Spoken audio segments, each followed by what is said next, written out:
Hi, I'm Blake. And I'm Jamie. And we're in a different room today. We're also blaming. Yeah, I guess so. There we go. We got it this time. Sorry. Our camera and microphone had some issues, so we're in our media room, kind of in our reading area, and showing that off a little bit and talking about some mid-book reviews. So we're in the middle of two books, and we're going to share a little bit about them. And I think Jamie's going to go first here. Deal. I'm reading Cytonic. It's the third book of the Skyward series from Brandon Sanderson. I think there's 4, so 3 of 4. This is a really good book. Definitely young adult, sci-fi. What would you compare it to? Maybe like Ender's Game. Yeah, okay, I can see that. I would compare it a lot to Project Hail Mary, if anyone's read that. Oh, cool. I want to read that one. It's a similar, or other ones, The Collapsing Empire, also by John Scalzi, would be one that would be familiar there. And Hunger Games would be a big one there. This is basically, it's a really safe one that I feel like I could recommend it to just about everyone, and a lot of people are going to love it. So, anyway. Book 3 is, so one thing I love about this series is that book 1, book 2, and book 3 are all very different from each other. Just, you meet a whole lot of new characters, and just, there's a plot twist that just sends her to a different place, basically. Book 3, I feel like, is a little more like a novella. I'm feeling like the plot isn't quite moving as much as the other ones did. So, I don't know. That's like a minor complaint, but I'm still loving it. It's interesting. I've noticed that in a few mid-books of series, but I've also noticed that more with some of Brandon Sanderson's work. And I wonder if it's just the comparison to some of his other stuff. I noticed that, interestingly, and maybe it's there's a thing here, but in the other series that he has, the Alloy of Law series, the Mistborn Part 2, right, where it was supposed to be 3 books and then became 4 books. And the mid-books just, like, they were good, they just weren't as good. Yeah. I think you could say that that's there. That's a good description of that. He does have novellas for this series, and the compilation of those novellas comes out in April, which I plan on reading.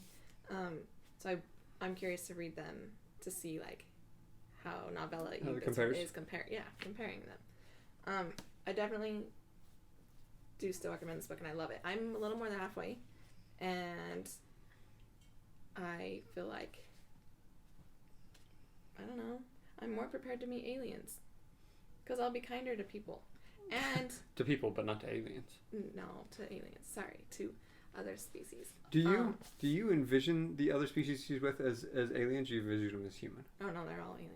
So I think of them as her, human. Her cute little fox friend. Like I completely. So cute. It wasn't until there's drawings in the book actually on to show scale and size of things. It wasn't until looking at those I was like, that is what they look like. Like in my head, weird. I just think of them as humanoids. Like I guess maybe like some of them, yeah. Like in my head, the aliens are a lot more like Star Wars aliens, where it's like, oh, the only difference is makeup type of thing, right? But no, and these are very different. Yeah, well, like Peg, one of the main characters in this one, she's like this big dinosaur girl.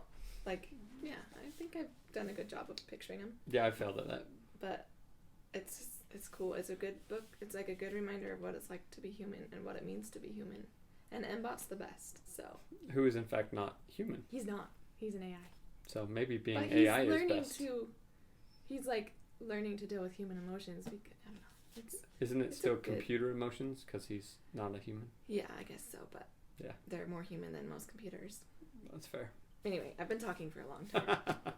I'm done. All right, so I'm in the middle of Stephen Erickson's Gardens of the Moon. So it's the first in the Malazan Book of the Fallen series. I've wanted to read this for forever, mainly because the final book of this series has one of the best titles of any book I've ever heard of, and it's The Crippled God.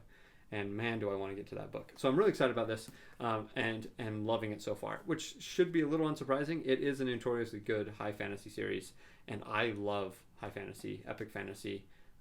It definitely is epic. It definitely has that feel. And one of the things it does is it doesn't hold your hand. Right? I'm a good portion in, not halfway, but about a fourth, and it really doesn't explain things. Right? It just kind of expects you to catch up and learn.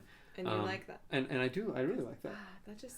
it's kind of this fun thing of being dropped in a world and being disoriented and having to try and figure it out. and then every like little piece you start understanding a little more. Like, oh, okay, yeah, like I'm getting a little more here, a little more there. I really like that. And who knows, maybe the next page I turn will be an exposition that explains everything that's there.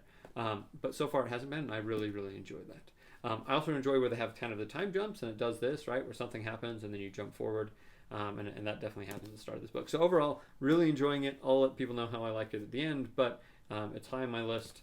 Interestingly, not super high on my list of things to have you read, partly because of the I'm lost, but also I've just got some other, I was going to say better type of fantasy. We'll see what I think when I finish this. Yeah. Who knows? Maybe this jumps up higher, but there's some other things on the list that need to get read as I look at our bookshelves and see everything Jamie still needs to read. Yeah. Do we start the list? So you got to finish Wheel of Time. There's Game of Thrones. There's Way of Kings. There's the Robin Hobb stuff. Sorry, okay, we'll go to it. Anyways, so those are our mid-book reviews. Check out our past mid-book reviews or our future mid-book reviews. The future ones are probably better because I bet we're cooler in the future. That would be awesome. Yeah, probably more like attractive and less tired. I think you're hurting us. I bet my hair will be less gray in the future. That makes no sense. It doesn't. I should chop all that out of this video. I thought you were going to say I should chop all my hair off. No. Wow. Whew. Well, I panicked for a second. Anyway. All right. Have a good one. Enjoy YouTube. See you. Bye.